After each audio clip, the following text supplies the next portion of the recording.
Hello, folks. Welcome to Kudlow. I'm Larry Kudlow. Save America, kill the bill. We continue that theme. The more America learns about this Manchin-Schumer special, the less America likes it. More spending will increase inflation. Higher taxes will deepen recession. That's just common sense. Now, a new poll in Arizona, which happens to be Senator Kyrsten Sinema's home state, shows 53% of respondents say that the senator should oppose any major spending bill that includes tax increases. Only 40% says Ms. Sinema should compromise with Democratic leaders. And 50% said they'd be less likely to vote for Senator Sinema in 2024 if she supports the new spending bill.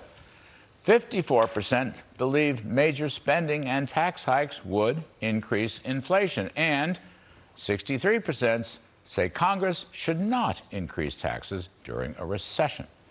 Senator Sinema, along with the late Senator Manchin, helped kill the $5 trillion bill last winter. Good work. But she's on the hot seat right now. Her favorables are only 39%. Her unfavorables, 55%. So she's upside down by 11 percentage points. Girl, you got a lot of work to do. Please hurry up and kill the bill. Now, just to review the bidding on this bill, according to the nonpartisan Joint Committee on Taxation, people earning less than $10,000 a year will be hit the hardest with a 3.1% tax hike.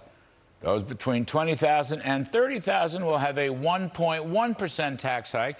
If you're under $100,000, you'll get a $6 billion tax hike. If you're under $200,000, you'll get a $17 billion tax hike.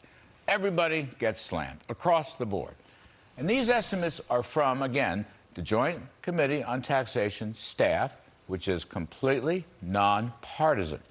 Now, in terms of slapping on the 15% minimum corporate tax, which creates a monumental tax obstacle to business capital investment, which is so important for innovation, technology, real worker wages, and typical family income. The biggest burden of this $313 billion book minimum tax hike will hit manufacturers by 50%, and then spread across all the other sectors between 5 and 13%. In sheer raw numbers, manufacturers, which, by the way, includes fossils, including coal, autos, trucks, utilities, steel, and just about everything else that makes something, corporate profits next year could fall by over $50 billion. So let's apply some common sense. Firms making less money, in this case a lot less money, will have less money to pay their workforce.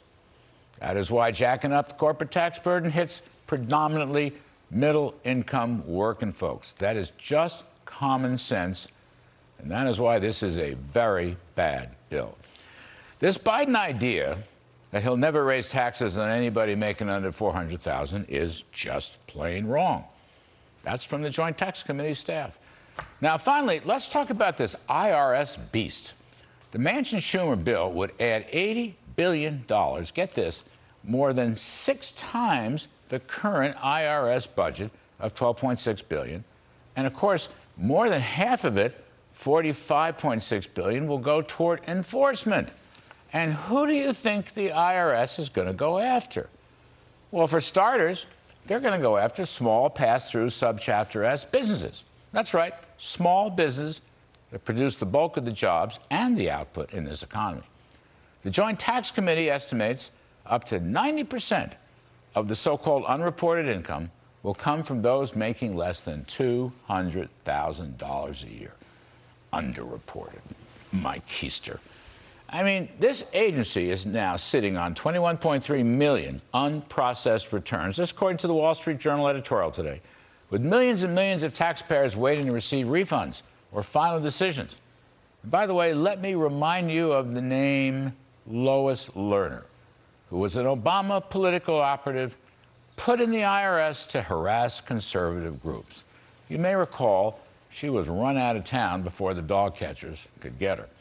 The IRS poisonous tentacles always have a way of reaching out and entangling conservative nonprofits, including religious groups, including pro-life groups. I'm sure that's just a coincidence, right? No, wrong. You know, this country was founded by brave men and women who who rebelled against King George III's oppressive taxation without representation. I was there. That's a joke. But this IRS beastly power grab is worse than George III. So let me be blunt. Save America. Kill the bill.